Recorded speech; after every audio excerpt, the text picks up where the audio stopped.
എന്നോട് പല പേഷ്യൻസും പറയാറുണ്ട്, ഡോക്ടറെ ഞങ്ങൾക്ക് ഈ ക്ലിനിക്കിൽ വരുമ്പോൾ ഒരു ഡെന്റൽ ഫിയർ തോന്നാറില്ല, അല്ലെങ്കിൽ ഒരു ഡെന്റൽ ഹോസ്പിറ്റലിൽ ഇരിക്കണ ഒരു പേടി ഞങ്ങൾക്ക് വരാറില്ല. അപ്പം ഞങ്ങളുടെ ഒരു പ്രൈം കൺസേൺ പേഷ്യന്റിന്റെ കംഫർട്ട് തന്നെയാണ്. അപ്പോൾ ഒരു പേഷ്യന്റ് വളരെ കംഫർട്ടബിൾ ആയിട്ട് പോസിറ്റീവ് ആറ്റിറ്റ്യൂഡിൽ ഇരുന്നാലേ ഒരു ഡോക്ടർക്കും നന്നായിട്ട് ട്രീറ്റ് ചെയ്യാൻ പറ്റുള്ളൂ, വളരെ കംഫർട്ടബിൾ ആയിട്ട് നല്ല ട്രീറ്റ്മെന്റ് കൊടുക്കാൻ പറ്റണം.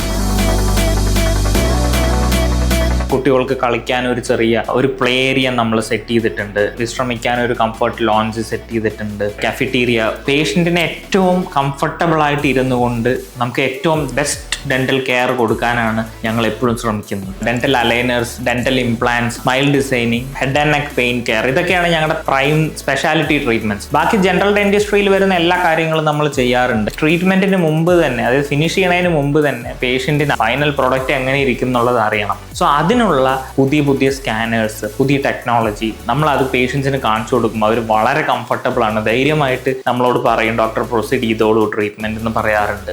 ഈ പല്ലിന്റെ അലൈൻമെന്റ് കറക്റ്റ് ചെയ്യാൻ യൂസ് ചെയ്യുന്ന ഡെന്റൽ അലൈനേഴ്സ് ഉണ്ട്, ക്ലിയർ അലൈനേഴ്സ് എന്ന് പറയുന്നത് ഇപ്പോഴത്തെ ട്രെൻഡ് ആണല്ലോ. സോ കഴിഞ്ഞ ഒരു 3-3.5 വർഷമായിട്ട് ഞങ്ങൾ പുറമെ ഒരു ലാബിനെയും ഡിപ്പെൻഡ് ചെയ്യാണ്ട് ഞങ്ങളുടെ സ്വന്തം ഇൻഹൗസ് ആയിട്ട് ഞങ്ങൾ അലൈനേഴ്സ് പ്രൊഡ്യൂസ് ചെയ്യാണ്. ഫുള്ളി എക്യൂപ്ഡ് ആയിട്ടുള്ള ലേറ്റസ്റ്റ് മെഷീൻസ് യൂസ് ചെയ്തിട്ടുള്ള ഒരു അലൈനർ ലാബ് തന്നെ നമ്മളിവിടെ സെറ്റ് ചെയ്തിട്ടുണ്ട്. ഇതിന്റെ അഡ്വാൻറ്റേജ് എന്താണെന്ന് വെച്ച് കഴിഞ്ഞാൽ, ഒരു പേഷ്യന്റ് രാവിലെ വന്നു കഴിഞ്ഞാൽ നിസ്സാര സമയം കൊണ്ട് എല്ലാ പ്രൊസീജിയേഴ്സും ഫിനിഷ് ചെയ്ത് എല്ലാ അലൈനേഴ്സും കൊടുത്ത് അവരെ വളരെ ഹാപ്പി ആക്കി പറഞ്ഞയക്കാൻ നമുക്ക് സാധിക്കും.